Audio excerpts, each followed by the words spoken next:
Hello, everyone. My name is Dima Nikiforov, and I'm going to be talking about this project I've been doing with Chris Dong on a co-simulation platform enabling the performance characterization of quadrotor SoCs. So to begin, I'll talk a bit about the motivation, how we're doing the co-simulation, and talk about what we're doing with physical drones.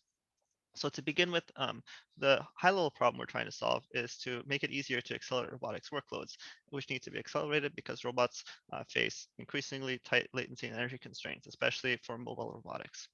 And there's a diverse range of workloads to accelerate, which often need to be co-located onto a single SoC. And because of this, accelerating them is very challenging because of the complex interactions of co-location. Additionally, since the range of the robotics is pretty large, we decide to focus specifically on UAVs because they have very interesting constraints, including latency constraints, power and energy constraints, and weight, and even weight constraints of the compute units, and have interesting system architecture choices, such as if you're going to use a base station or an onboard companion computer. So some brief literature review, there has been work simulating accelerated uh, configurations for UAVs, but in this case, this was done in hardware and loop simulations with a discrete set of hardware that you can experiment with. But still, this experiments found that you can have system level effects by accelerating the workload, such as much faster drone velocity by having tighter latency constraints. On the other hand, in the middle, you see that there's been research that's shown that on the other hand, drone velocity, which could have been influenced by acceleration, impacts the performance of some algorithms, such as visual inertial odometry. And finally, there's been work doing design space exploration, evaluating how well SoCs would perform if ported to different technology platforms on a drone.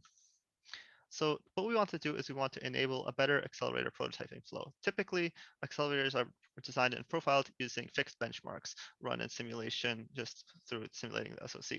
However, we want to also add in the robotic environment so that we can actually get closed loop feedback within design so that we can actually get the system level effect of this accelerated SoC rather than just trace-based open loop effects. So for this project, we worked on several key tasks. The first was building a drone and putting reference software on it. The second was developing co-simulation infrastructure and writing software ports to support RISC-V. And finally, documenting some of the challenges we faced.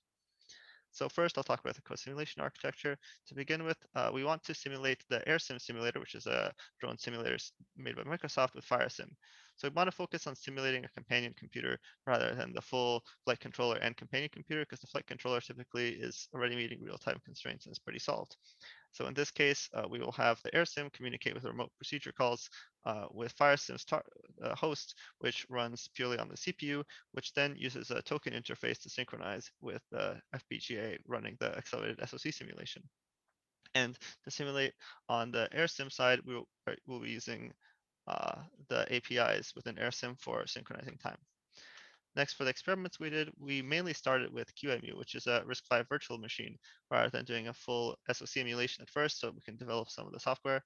And to do this, again, we use remote procedural call, but instead we just run from a RISC-V virtual machine. And here you can see a demo of this actually working, where on the top you see the RISC-V virtual environment.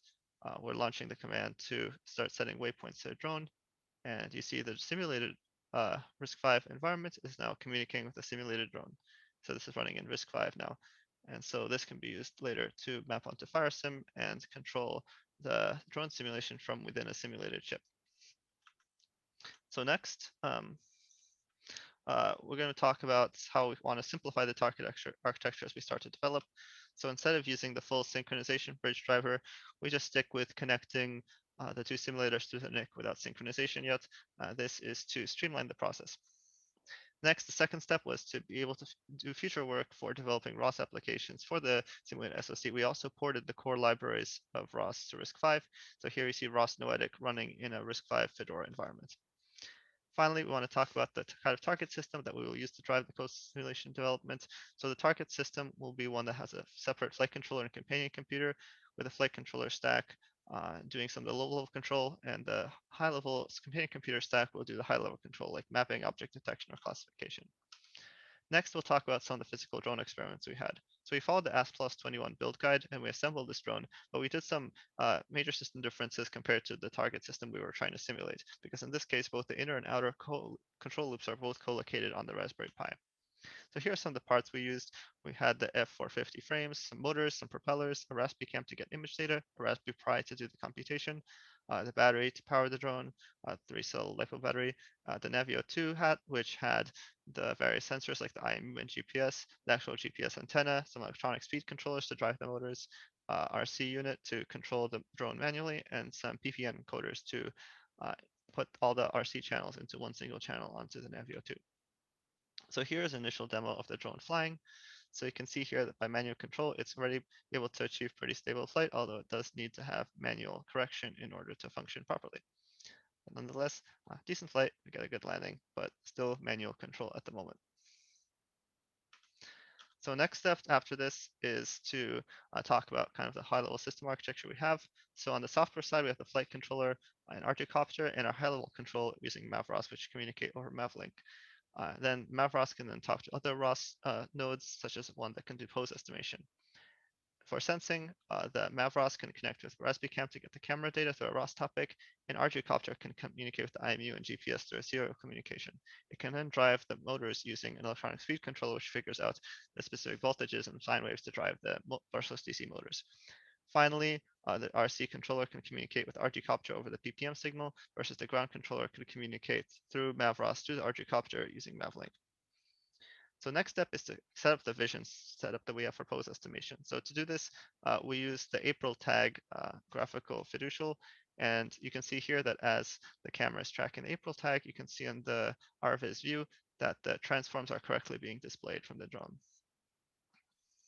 So now that we've talked about this, we can move on to kind of what we're doing at a lower level. So first, we're building this TF tree that connects the camera frame to the world frame through the AR tags and the map frame. And second, here's our RQT graph that shows the nodes that we have. So we start by getting camera data from the Raspberry Cam node, which is then fed, that feeds the calibration and image data into the April tag node, which finds the relationship between the camera and the AR tag in terms of a TF transform. Additionally, we published the location between the TF transform and the world frame. This is then fed into the position publisher, which calculates the position of the drone relative to the world frame and publishes it to a MAVROS topic so that MAVROS can then publish this over MAVLink to the flight controller. So here's the latest demo that we have of the drone. So it still doesn't fly quite perfectly, but you can see that it takes off and lands pretty close to the target. So using this, this is kind of our base system, a representative system that we designed kind of from the ground up, and then we can use this to compare to the co-simulated experiments. So yeah, thank you. And if you have any questions, leave a comment. Thank you.